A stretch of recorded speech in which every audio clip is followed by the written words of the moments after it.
Hi viewers, welcome to our channel. இன்றைக்கி நம்ம சேனலில் என்ன ரெசிபி பார்க்க போகிறோன்னா ஒரு பேச்சுலர்ஸ் சட்னி, பச்சை வெங்காயம் சட்னி இதாங்க இன்றைக்கி பார்க்க போகிறோம். சூப்பரான இந்த சட்னி எப்படி பண்ணுறதுன்னு பார்க்குறதுக்கு முன்னால் நம்ம சேனல் இப்போ தான் ஃபஸ்ட் டைம் பார்க்குறீங்கன்னா கண்டிப்பாக சப்ஸ்கிரைப் பண்ணிவிட்டு பாருங்கள். கூடவே பக்கத்தில் இருக்கிற பெல் ஐக்கானில் ஆல்ங்கிறத தட்டி விடுங்க. ஸோ நான் போடுற வீடியோ எல்லாமே உடனுக்குடனே நோட்டிஃபிகேஷனாக வந்துடும். வாங்க இந்த சட்னி எப்படி வரைக்கிறதுன்னு பார்க்கலாம். இதுக்கு முதல்ல ஒரு மிக்ஸி ஜாரில் ஒரு பெரிய வெங்காயத்தை இந்த மாதிரி 1-2 கட் பண்ணி சேர்த்துக்கலாம். இப்போ இது கூடவே ஒரே ஒரு பச்சை மிளகாய் சேர்த்துட்டு சின்னதாக 2 இஞ்சி துண்டு சேர்த்துட்டு ஒரே ஒரு டேபிள் ஸ்பூன் வேர்க்கடலை சேர்த்துக்கிறேன். இப்போ இது கூடவே 1 டீஸ்பூன் அளவுக்கு எள்ளு சேர்த்துட்டு 1 டீஸ்பூன் அளவு மிளகாய்த்தூள் சேர்த்துக்கலாம். இது கூடவே 3/4 டீஸ்பூன் அளவுக்கு மல்லித்தூள் சேர்த்துக்கலாம்.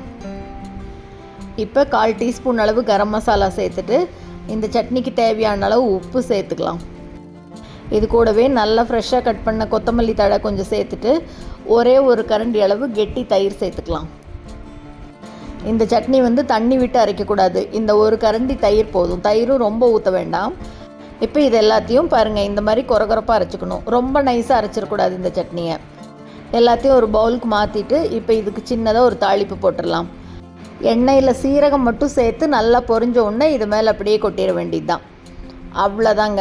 5 நிமிஷம் கூட அதிகம் இந்த சட்னி பண்ணுறதுக்கு. இட்லி, தோசை, சப்பாத்தி இல்லை சூடாக சாதத்து மேலே கலந்துட்டு எப்படி வேணால் சாப்பிட்லாம். பேச்சுலர்ஸ், பிகினர்ஸ் எல்லாருக்குமே ரொம்ப ரொம்ப சுலபமான ரெசிபிங்க இது.